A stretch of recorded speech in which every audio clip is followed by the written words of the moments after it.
오늘 읽을 말씀은 요한복음 12장에서 13장까지입니다. 12장 6월절이 시작되기 6일 전에 예수께서 베다니에 도착하셨습니다. 그곳은 예수께서 죽은 사람 가운데서 다시 살리신 나사로가 사는 곳이었습니다. 그곳에서 예수를 위해 잔치를 베풀었습니다. 마르다는 음식을 날랐고 나사로는 예수와 함께 음식을 먹고 있는 사람들 가운데 함께 있었습니다. 그때 마리아가 매우 값비싼 향유인 순수한 나드 1리트라를 가져다가 예수의 발에 붓고 자기 머리털로 예수의 발을 닦아드렸습니다. 집안은 온통 향내로 가득했습니다. 그때 제자들 중 하나이며 나중에 예수를 배반할 가룟 유다가 말했습니다. 왜 이 향유를 300데나리온에 팔아 가난한 사람들에게 주지 않고 낭비하는가? 그가 이렇게 말한 것은 가난한 사람들을 생각해서가 아니었습니다. 그는 돈주머니를 맡고 있으면서 거기에 있는 돈을 훔쳐가곤 했기 때문입니다. 예수께서 대답하셨습니다. 그대로 두어라. 이 여인은 내 장례날을 위해 간직해둔 향유를 쓴 것이다.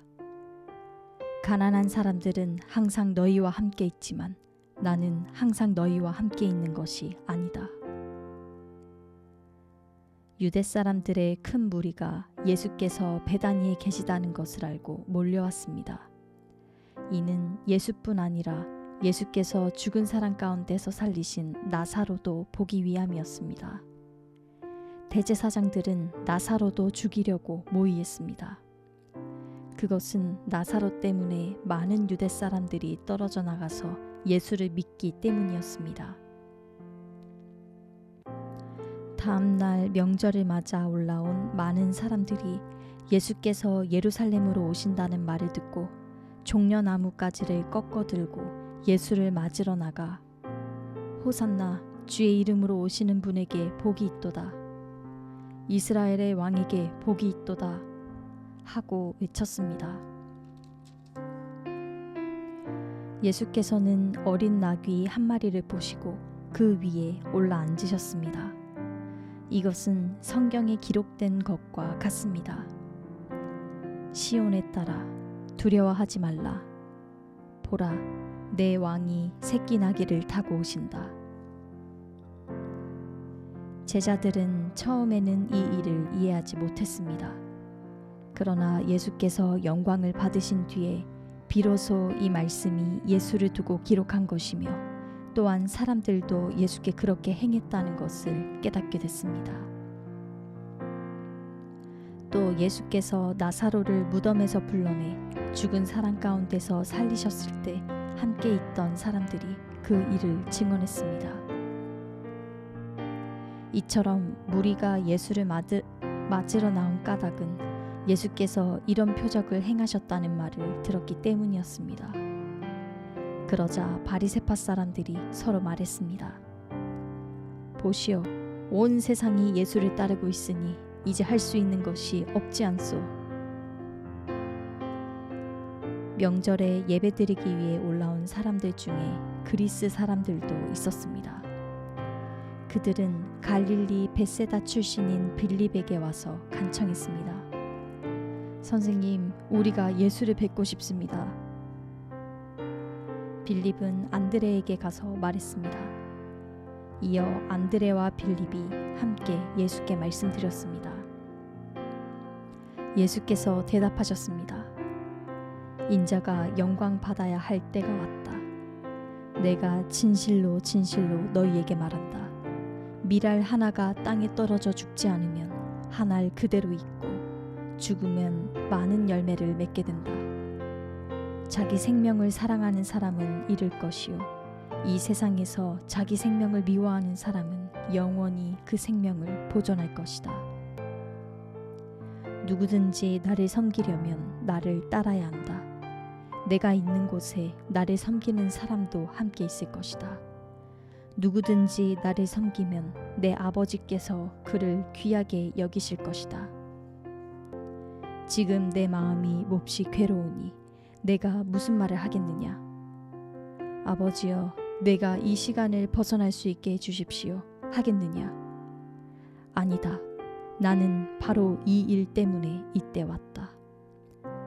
아버지여, 아버지의 이름을 영광스럽게 하소서. 바로 그때 하늘에서 소리가 들려왔습니다. 내가 이미 영광스럽게 했다. 다시 영광스럽게 할 것이다. 곁에 서서 그 소리를 들은 사람들은 천둥이 쳤다고 말했습니다.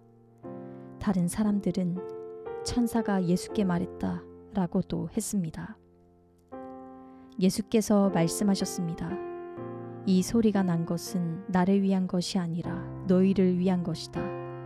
이제 세상을 심판할 때니 이 세상의 통치자가 쫓겨날 것이다. 그러나 내가 이 땅에서 들려 올라갈 때 나는 모든 사람들을 내게로 이끌 것이다. 예수께서 이렇게 말씀하신 것은 자신이 어떤 죽음을 당할 것인지 암시하려고 하신 말씀입니다. 그때 무리가 대답했습니다. 우리는 율법에서 그리스도께서 영원히 계신다고 들었는데 어째서 당신은 인자가 들려서 올라가야 된다고 하십니까? 이 인자란 누구입니까? 그러자 예수께서 그들에게 말씀하셨습니다. 아직 얼마 동안은 빛이 너희 가운데 있을 것이다. 어둠이 너희를 삼키지 못하도록 빛이 있는 동안에 걸어다니라. 어둠 속에서 다니는 사람은 자기가 어디로 가는지 알지 못한다. 너희에게 빛이 있는 동안에 너희는 그 빛을 믿으라. 그러면 너희가 빛의 아들들이 될 것이다. 이 말씀을 하신 후 예수께서는 그들을 떠나서 몸을 숨기셨습니다. 예수께서 이 모든 표적을 그들 앞에서 행하셨음에도 불구하고 그들은 여전히 예수를 믿지 않았습니다. 이것은 예언자 이사야의 말을 이루려는 것입니다. 주여, 우리의 전한 것을 누가 믿었으며 주의 팔이 누구에게 나타났습니까? 그들이 믿을 수 없었던 까닭을 이사야가 다시 이렇게 말했습니다. 주께서 그들의 눈을 멀게 하셨고 그들의 마음을 무디게 하셨으니 이는 그들이 눈이 있어도 보지 못하게 하고 마음으로 깨달아 돌이키지 못하게 해 내게 고침을 받지 못하게 하기 위함이다. 이사야가 이렇게 말한 것은 그가 예수의 영광을 보았기 때문입니다. 그래서 예수를 가리켜 이런 예언을 했습니다. 지도자들 중에서도 예수를 믿는 사람들이 많았으나 바리새파 사람들 때문에 자기 믿음을 고백하지 못했습니다. 회당에서 쫓겨날까 두려웠기 때문입니다. 그들은 하나님의 영광보다 사람의 영광을 더 사랑했던 것입니다. 예수께서 큰 소리로 말씀하셨습니다. 나를 믿는 사람은 나를 믿는 것이 아니라 나를 보내신 분을 믿는 것이요 나를 보는 사람은 곧 나를 보내신 분을 보는 것이다. 나는 빛으로 이 세상에 왔다. 나를 믿는 사람은 누구든지 어둠 속에 머무르지 않을 것이다. 내 말을 듣고 지키지 않는 사람이 있다 해도 나는 그 사람을 심판하지 않는다. 나는 세상을 심판하러 온 것이 아니라 구원하러 왔기 때문이다. 나를 거절하고 내 말을 받아들이지 않는 사람을 심판하시는 분이 따로 계시다. 내가 말한 바로 이 말이 마지막 날에 그를 심판할 것이다. 나는 내 뜻대로 말하지 않았다. 오직 나를 보내신 아버지께서 무엇을 말해야 하고 무엇을 이야기해야 할지 내게 명령해 주셨다. 나는 그가 주신 명령이 영생이라는 것을 안다. 그러므로 나는 무엇이든지 아버지께서 내게 말씀해 주신 대로 말한다. 13장. 유월절 전에 예수께서는 이 세상을 떠나 아버지께로 가실 때가 됐다는 것을 알고 계셨습니다.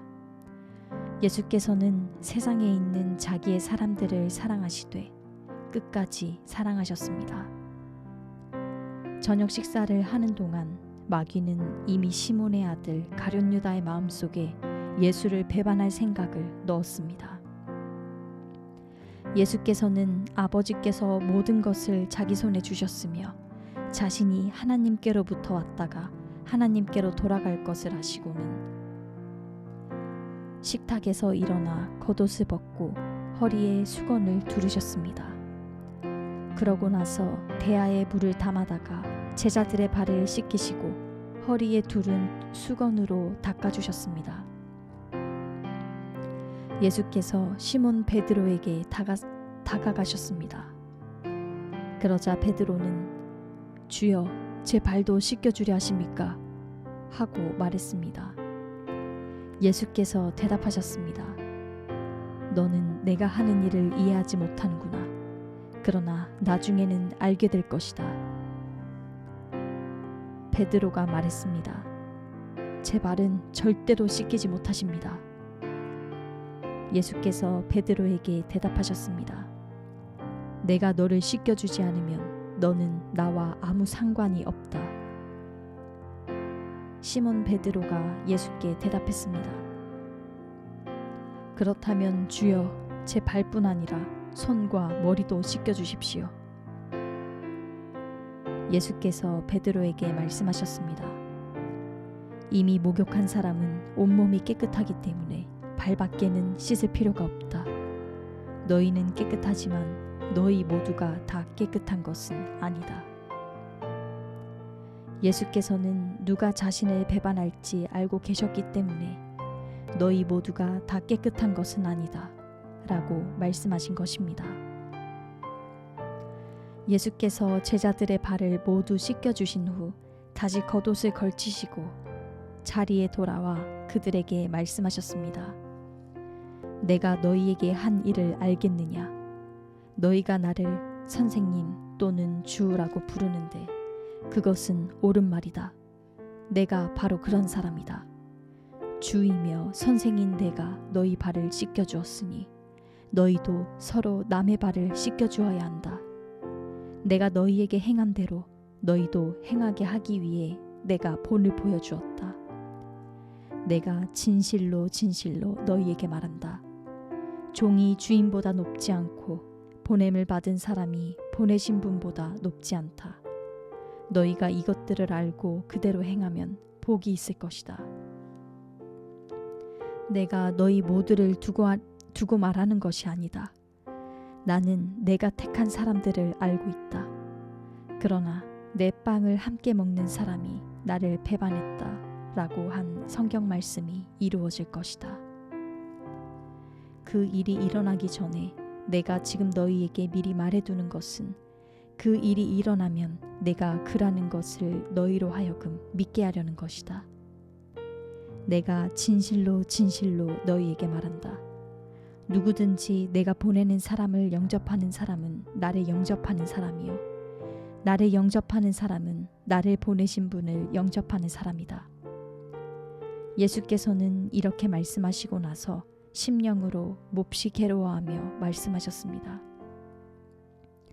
내가 진실로 진실로 너희에게 말한다.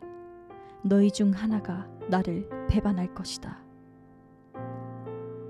제자들은 자기들 중 누구를 말씀하시는지 몰라 당황해하며 서로 쳐다보았습니다. 제자들 중 하나인 예수께서 사랑하시는 제자가 예수 곁에 기대어 앉아 있었습니다. 시몬 베드로가 그 제자에게 손짓하며 누구를 두고 하시는 말씀인지 여쭤보라고 했습니다. 그는 예수의 품에 기대어 물었습니다. 주여, 그가 누구입니까? 예수께서 대답하셨습니다. 내가 이 빵 한 조각을 적셔서 주는 사람이 바로 그 사람이다. 그리고 예수께서 빵 한 조각을 적셔서 시몬의 아들 가룟 유다에게 주셨습니다. 유다가 빵을 받자 사탄이 그에게 들어갔습니다. 예수께서 가룟 유다에게 말씀하셨습니다. 내가 하려는 일을 어서 하여라. 그러나 자리를 함께한 사람들 중 아무도 예수께서 그에게 무슨 뜻으로 그런 말씀을 하시는지 아는 사람이 없었습니다. 어떤 사람들은 유다가 돈을 관리하고 있었기 때문에 예수께서 그에게 명절에 필요한 것을 사오라거나 가난한 사람들에게 뭔가 나눠주라고 말씀하신 것으로 생각했습니다. 유다는 빵 조각을 받은 후 밖으로 나가버렸습니다. 그때는 밤이었습니다. 유다가 나간 뒤 예수께서 말씀하셨습니다. 이제는 인자가 영광을 받게 됐고 하나님께서도 인자로 인해 영광을 받게 되셨다. 하나님께서 인자로 인해 영광을 받으시면 하나님께서도 몸소 인자를 영광되게 하실 것이다. 이제 곧 그렇게 하실 것이다. 자녀들아, 이제 잠시 동안은 내가 너희와 함께 있을 것이다. 그러나 너희가 나를 찾을 것이다. 내가 전에 유대 사람들에게 말한 대로 너희에게도 말하는데 내가 가는 곳에 너희는 올 수 없다. 내가 너희에게 새 계명을 준다. 서로 사랑하라. 내가 너희를 사랑한 것 같이 너희도 서로 사랑하라. 너희가 서로 사랑하면 이로써 모든 사람들이 너희가 내 제자임을 알게 될 것이다. 시몬 베드로가 예수께 물었습니다. 주여, 어디로 가십니까? 예수께서 대답하셨습니다. 내가 가는 곳으로 내가 지금은 올 수 없지만 나중에는 오게 될 것이다. 베드로가 물었습니다. 주여, 어째서 제가 지금은 주님을 따라갈 수 없습니까? 주를 위해서라면 제 목숨도 바치겠습니다. 그러자 예수께서 대답하셨습니다. 내가 정말 나를 위해 내 목숨이라도 바치겠느냐? 내가 진실로 진실로 내게 말한다. 닭이 울기 전에 내가 나를 3번 부인할 것이다. 아멘.